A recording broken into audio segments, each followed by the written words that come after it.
So అంటే బలుల మీద ప్రపంచం ఆధారపడింది. Not only Jews, not only Mesopotamians, not only Indians, all over the world, not only Greeks, all over the world బలుల మీద ఆధారపడింది. బలులు ఇచ్చేవారు వాళ్ళు, పాప ప్రక్షాళన కోసం బలులు ఇచ్చేవారు. సో ఆ బలులు ఇచ్చే క్రమాన్ని వాళ్ళు ఎలా నేర్చుకున్నారు, ఎక్కడి నుంచి నేర్చుకున్నారు, అన్ని మతాల్లోకి బలి సంప్రదాయం ఎలా వెళ్ళింది అనేది మనకు తెలియదు.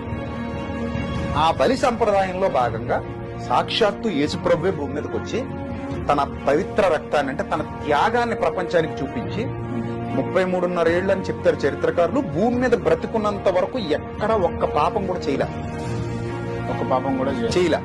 చేయకుండా బ్రతకటం వల్ల పరిశుద్ధుడయ్యాడు. అది ఆయన పరిశుద్ధతకు నిదర్శనం. పాపం చేయకుండా బ్రతికి, పరిశుద్ధంగా బ్రతికి చూపించి, ఎవరికీ సాధ్యం కానిది ఆయన సాధ్యం చేసి చూపించాడు.